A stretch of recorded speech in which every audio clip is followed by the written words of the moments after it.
आप सुन रहे हैं समाचार एजेंसी ऑफ इंडिया की साई न्यूज में ऑडियो बुलेटिन। नमस्कार, ये समाचार एजेंसी ऑफ इंडिया।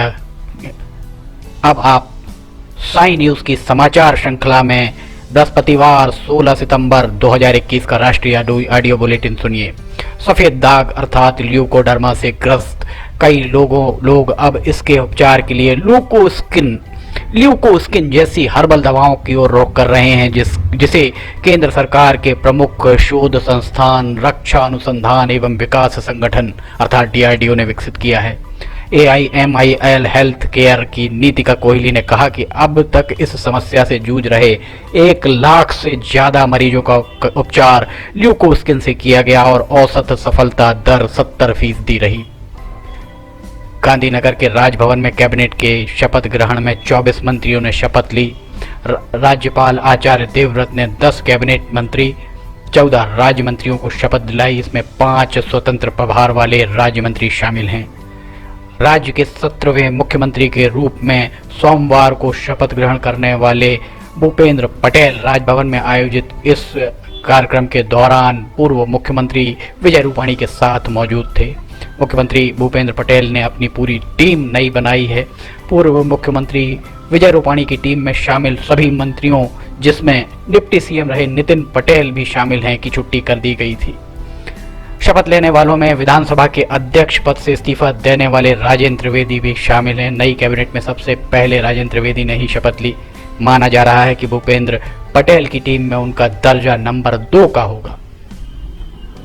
तेलंगाना में 6 वर्षीय बालिका के साथ बलात्कार और हत्या के मामले में वांछित एक व्यक्ति जनगांव जिले में एक रेल पटरी पर बृहस्पतिवार को मृत अवस्था में पाया गया। तेलंगाना पुलिस महानिदेशक M महेंद्र रेड्डी ने ट्वीट कर ये जानकारी दी। उन्होंने बताया कि शव पर पहचान चिन्हों के सत्यापन के बाद आरोपी की पहचान की गई। रेड्डी ने कहा, सिंगरौनी कॉलोनी में बाल यौन उत्पीड़न एवं हत्या का आरोपी खनपुर पुलिस थाना क्षेत्र में रेल पटरी पर मृत पाया गया। मृतक के शरीर पर पहचान चिन्हों के सत्यापन के बाद यह घोषित किया गया। जनगांव के एक वरिष्ठ पुलिस अधिकारी ने बताया कि खनपुर थाने में पटरी के पास एक शव पाया गया, जिसके सर पर चोट के निशान थे। कुछ स्थानीय लोगों ने सुबह 8:45 बजे पटरी पर यह शव देखा। इसके बाद पुलिस वहां पहुंची। केंद्रीय भूतल परिवहन मंत्री नितिन गडकरी ने बृहस्पतिवार को नेशनल हाईवे पर टोल शुल्क के बारे में सवालों के जवाब देते हुए कहा कि लोगों को अगर बेहतर सड़कों की जैसी अच्छी सेवाएं चाहिए तो उन्हें भुगतान करना ही होगा। जब भूतल परिवहन मंत्री से पूछा गया कि क्या एक्सप्रेस वे पर टोल शुल्क यात्रा को महंगा कर देगा, तो उन्होंने कहा कि अगर AC हॉल में कार्यक्रम कराना है तो किराया तो देना ही होगा। फोकट में कराना है तो मैदान पर बैठकर भी शादी कराई जा सकती है। नितिन गडकरी ने कहा कि गुणवत्ता वाले एक्सप्रेस वे में यात्रा में लगने वाला समय काफ़ी कम हो जाएगा। यात्रा के लिए ईंधन की लागत भी काफ़ी कम होगी।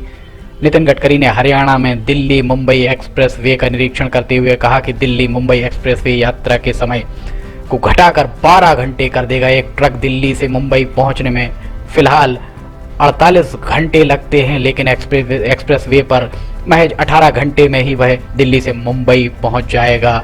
इसलिए एक ट्रक अधिक यात्राएं करने में सक्षम होगा। इसका अर्थ अधिक व्यवसाय करना ही माना जाएगा। कोरोना के कारण उत्तराखंड में स्थगित की गई 4 धाम यात्रा में उच्च न्यायालय ने रोक हटा दी है। उच्च न्यायालय ने कुछ प्रतिबंधों के साथ 4 धाम की यात्रा की इजाजत दी है। अपने फैसले में बद्रीनाथ धाम में 1200 यात्री या भक्त, केदारनाथ में 800, गंगोत्री में 600, यमुनोत्री में कुल 400 यात्रियों को जाने की अनुमति न्यायालय के द्वारा दी गई है। कोर्ट ने हर यात्री को कोरोना की नेगेटिव रिपोर्ट और 2 वैक्सीन का सर्टिफिकेट साथ ले जाने को कहा है। अपने आदेश में हाई कोर्ट ने चमोली, रुद्रप्रयाग और उत्तरकाशी जिलों में होने वाली 4 धाम यात्रा के दौरान पुलिस का पर्याप्त इंतजाम करने को कहा है। गुरुवार को हुई सुनवाई के दौरान उत्तराखंड सरकार की ओर से पेश महाधिवक्ता ने कहा कि कोरोना अब नियंत्रण में है, लिहाजा यात्रा से रोक हटाई जाए। उन्होंने कोर्ट को आश्वस्त किया कि यात्रा के लिए सरकार नई SOP जारी करेगी। कोर्ट के फैसले के अनुसार यात्रा के दौरान भक्त कुंडों में स्नान नहीं कर सकेंगे। कोर्ट का कहना है कि इससे संक्रमण फैलने की रफ्तार तेज हो सकती है। भारतीय जनता पार्टी ने चुनाव से एक साल पहले गुजरात में न सिर्फ सरकार का कप्तान बदला है, चेहरा बदला है, बल्कि पूरी टीम नई कर दी है। गुरुवार को नए मुख्यमंत्री भूपेंद्र पटेल के 24 मंत्रियों को शपथ दिलाई गई। प्रधानमंत्री नरेंद्र मोदी के गृह राज्य गुजरात में मुख्यमंत्री परिवर्तन के बाद बनी पूरी टीम में सरकार में शामिल पुराने चेहरों को शामिल नहीं करने के बाद नो रिपीट फार्मूले को बीजेपी ने एक नया लोकतांत्रिक प्रयोग करार दिया है। बीजेपी पहले भी गुजरात में कई प्रयोग कर चुकी है और दूसरे राज्यों में लागू कर इसका राजनीतिक फायदा भी उठा चुकी है। हालांकि नो रिपीट फार्मूले की सफलता की परख अगले साल चुनाव के बाद ही होगी। भारतीय जनता पार्टी ने कहा है कि नए नेतृत्व को उभारने वाले इस प्रयोग से देश भर में प्रेरणा ली जा सकती है। गुजरात भाजपा के प्रभारी और केंद्र सरकार के मंत्री भूपेंद्र यादव ने राज्य के नए मुख्यमंत्री भूपेंद्र पटेल के मुख्यमंत्री बनने के बाद मंत्रिमंडल के गठन के उपरांत पत्रकारों से बातचीत के बाद इसे नया प्रयोग बताया। उन्होंने इस कदम को राज्य के पुराने नेतृत्व और पूर्व मंत्रियों की नाराजगी की बात को खारिज करते हुए दावा किया कि यह एक सर्वसम्मत निर्णय था और उन सबकी शपथ ग्रहण समारोह में मंच पर और सामने मौजूदगी रही। जो दल स्थिरता और सत्यता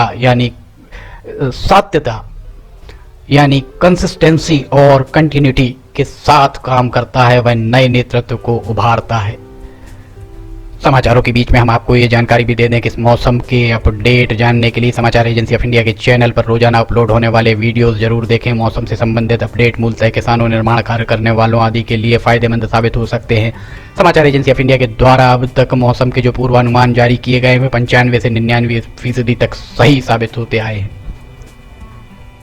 देश में हर दिन होने वाले अपराधों को लेकर नेशनल क्राइम रिकॉर्ड ब्यूरो की ओर से ताजा आंकड़ा जारी किया गया है। एनसीआरबी ने कहा है कि साल 2020 में दलितों और आदिवासियों के खिलाफ अपराधों में बढ़ोतरी हुई है। इन दो समुदायों के खिलाफ उत्तर प्रदेश और मध्य प्रदेश में अपराधों के सबसे ज्यादा मामले सामने आए हैं।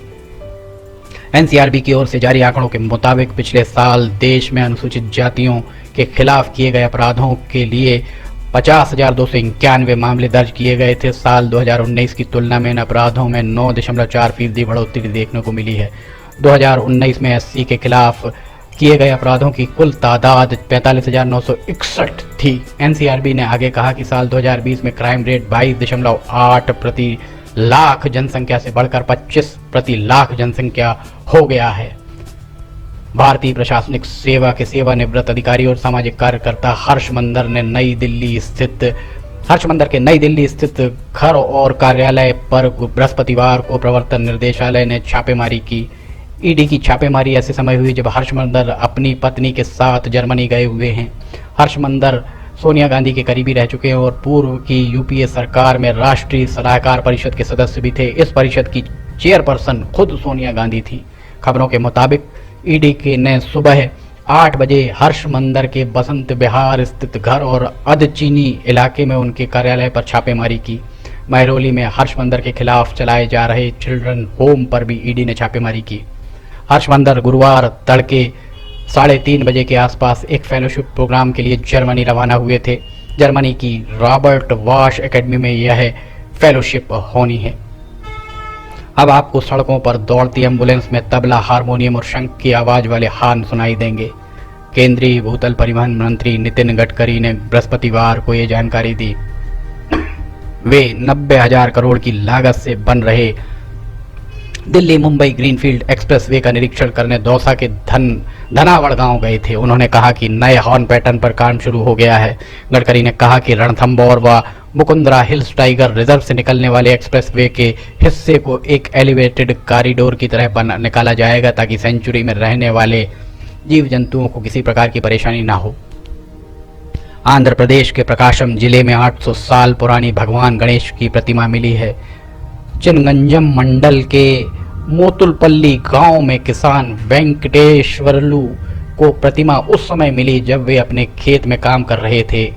इस खोज को लेकर पुरातत्वविद शिव नागी रेड्डी का कहना है कि करीब 800 साल पुरानी ये प्रतिमा 3 फीट 6 इंच लंबी है, 2 फीट 6 इंच चौड़ी और 1 फीट 6 इंच ऊंचाई वाली है। यही नहीं, कमल के आसन पर पद्मासन मुद्रा में मिली इस प्रतिमा के हाथ में, एक हाथ में मोदक और दूसरे हाथ में दंत है, लेकिन दोनों हाथ क्षतिग्रस्त हैं। प्रतिभा नाग या गोपवीत सहित और भी आभूषण धारण किए हुए है। कोदंडा रामास्वामी मंदिर से लगे तमिल शिलालेखों के आधार पर यह अनुमान लगाया गया है कि ये प्रतिमा 12वीं शताब्दी के उस समय की है जब यहाँ चोला राजाओं का शासन था। फिलहाल इस प्रतिमा को कोदनड़ा रामास्वामी मंदिर में रखा गया है। गणेश उत्सव के दौरान इस प्रतिमा के मिलने से लोगों की उत्सुकता बढ़ गई है। लोग इसकी पूजा अर्चना कर रहे हैं। मोटूपल्ली हेरिटेज सोसाइटी के सचिव आर दशरथ रामी रेड्डी की सूचना पर प्लेच इंडिया फाउंडेशन के डॉक्टर ई शिवनागी रेड्डी ने गांव का दौरा किया और प्रतिमा की जानकारी जुटाई। उन्होंने बताया कि प्रतिमा ग्रेनाइट पत्थर की बनी हुई है। आप सुन रहे थे समाचार एजेंसी ऑफ इंडिया की साइन न्यूज़ में लिमटी खरे से बृहस्पतिवार 16 सितंबर 2021 का राष्ट्रीय ऑडियो बुलेटिन। शुक्रवार 17 सितंबर 2021 को एक बार फिर हम ऑडियो बुलेटिन लेकर हाजिर होंगे। अगर आपको ये ऑडियो बुलेटिन पसंद आ रहे हो तो आप इन्हें लाइक, सब्सक्राइब और शेयर जरूर कीजिए। फिलहाल आपसे अनुमति लेते हैं। जय हिंद।